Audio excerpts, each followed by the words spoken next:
From the JAMA Network, this is JAMA Dermatology Author Interviews. Conversations with authors exploring the latest clinical research, reviews, and opinions featured in JAMA Dermatology. Hello and welcome to this author interview from the JAMA Network. This is Dr. Adamson, the web editor for JAMA Dermatology. The health and well-being of individuals and communities are strongly influenced by social determinants of health, including housing, transportation, and education level. Some national organizations endorse screening for social risk in clinical settings, and screening in some instances is connected to reimbursement and accreditation. In a new study in JAMA Dermatology, authors aimed to understand and study patients' perspective on social risk screening and documentation in a dermatology clinic. Dr. Aileen Chang is an assistant professor of dermatology at the University of California, San Francisco. She's the senior author of this new study and is here to discuss this work. Welcome to the podcast, Dr. Chang. Thanks for having me today. All right, I'm glad that I finally got you on the podcast. You do a lot of great work, and I'm glad that we're able to talk about some of it today. I'm excited to be here. Thank you. So, for those that may not know who you are, do you mind telling us a little bit about what you do at UCSF? I hear that you are a founding director of inpatient dermatology. Is that true? That is true. I founded the dermatology consult service at San Francisco General Hospital, which is San Francisco City Hospital.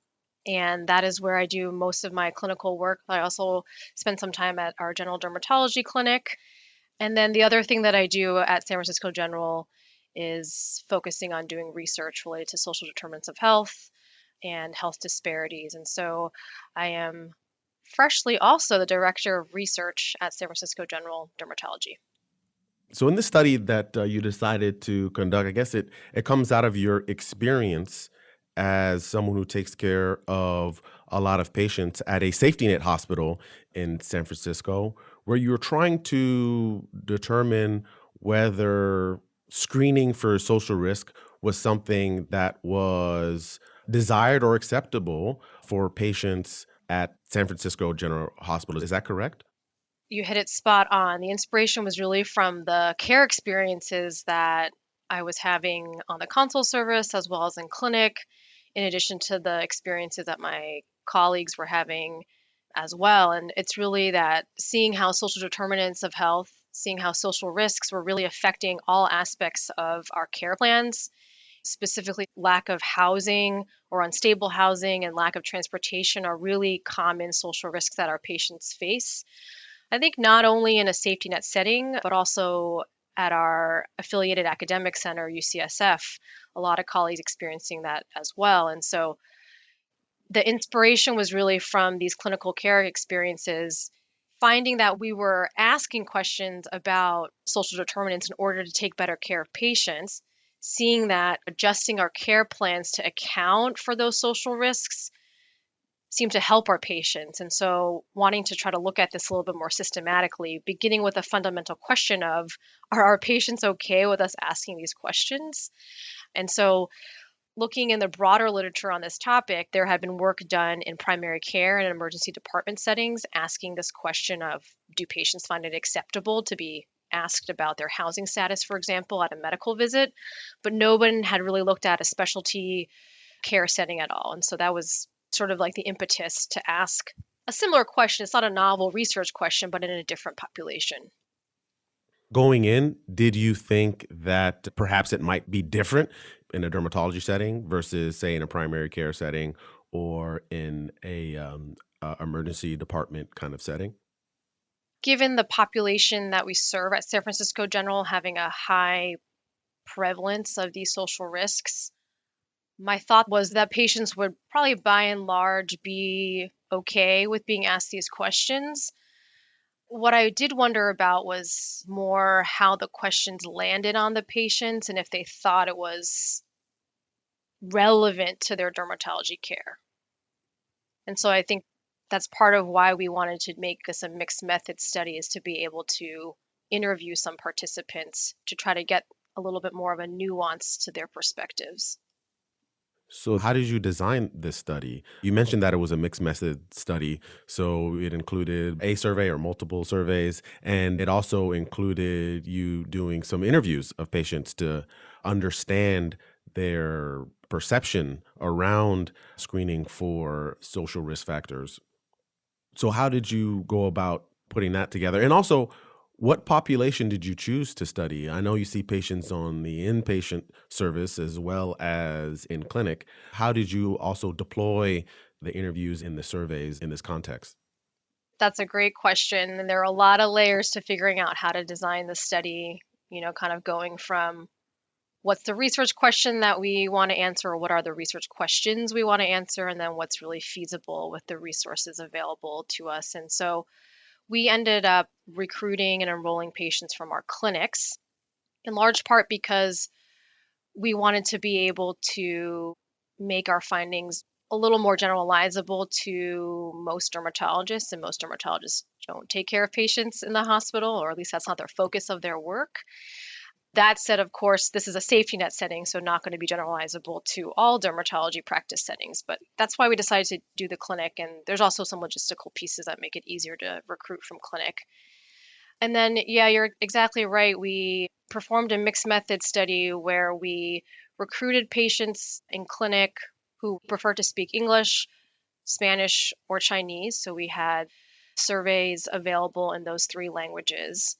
And then a subset of those survey participants who speak English or prefer to speak English were invited to complete an interview with us. And then the survey questions themselves actually included screening questions, like social risk screening questions on housing, food access, utilities, transportation, and experiences of interpersonal violence. And then it also asked demographic questions, as well as questions related to prior experiences of screening, prior experiences of healthcare discrimination. So, a few other factors we thought might be related to whether or not they would find screening acceptable. It included two outcome measures of, do you think it's appropriate to be screened in this derm clinic? And then also, are you comfortable with having your social risks documented in the medical record? And then in the interview, we basically delve it more into what was it like being asked these questions, and just like a little bit more nuance into their perspectives. And what did you find? We found that by and large, about 85% of patients found that social risk screening in dermatology was very or somewhat appropriate. But we found that a smaller proportion were comfortable with having these social risks documented in electronic health records. So only about 60% were completely or somewhat comfortable with having these risks documented. And that was from the survey data alone. And what came out in the interviews was that even patients who indicated that they were completely comfortable with having their social risks documented in the health record, they still raised concerns about privacy and confidentiality. And so I think that was really revealing to us that there's nuance to the quantitative data, right? The survey data that we could really only get from talking to patients. Yeah, I think that's something that is really fundamental to some types of research. You can only really get the nuance by actually talking to people that are going through the experience. And it can't necessarily be gathered from, say, electronic health record data or, as you said, even a survey. Did it surprise you that a lower number of people wanted it documented versus those that thought it was okay to be asked the questions? It didn't surprise me. The studies done in other settings, primary care and ED, showed a lower rate of acceptance of documentation. So we were prepared for that. I think what was more surprising to me was that I sort of expected that it would be participants who were neutral about documentation or swinging more, feeling like it's inappropriate, were the ones that were going to raise the concerns. And so I was surprised to see that really across the spectrum of what a participant indicated as their comfort level with documentation, that these concerns were being raised as well. So do you think after, seeing these results that asking or documentation of social risk should be part of the dermatology visit or assessment? I do, but I think that there are caveats to my recommendation that we ask about and consider social risks. I think in a safety net setting where there's a high proportion of patients have one or more social risks, there could be a consideration to implement standard screening practices. That's one consideration. And the thought there being that not all patients seeing dermatology in a safety net setting are going to be seeing their primary care doctor regularly. And this could be an opportunity to catch these folks and let them know that there are resources available. And it's just really an opportunity to get them connected because this dermatology might be their only touch point. I think in clinic settings where maybe the prevalence of these social risks or multiple social risks is lower, that screening every patient that comes is not really appropriate. But it should really still come to mind for clinicians, I think, in a few scenarios. So I think when you're selecting a treatment, it could be helpful to know, for example, what people's access to refrigeration is, or can they get deliveries at home? And that might lead you to a conversation about their housing situation. That could help you select a more appropriate treatment. I think if a treatment stops working, you might want to consider if that person's social circumstances have changed. And I do think a key message that I got from our study results were that if you're going to ask about social risks, it's important to check in periodically with your patients because their circumstances may change. And that explaining your reason for asking, like how it affects your clinical decision making, could help facilitate disclosure so that patients know, okay, like why is this person asking me this kind of sensitive question? Oh, okay, it's to take better care of me in these defined ways. I think that's important rather than just like coming out, just saying like, what is your living situation? Like give some context to that. Right. Yeah, because some patients might see it as kind of intrusive, or why are you asking me that? I'm here for a rash. Why do you need to know about where I live? I can totally understand that. Now, also with your study, you did ask some of these deeply personal questions about social risk. What happened to patients that say screen positive for housing instability or for personal interpersonal violence? How did you manage those situations?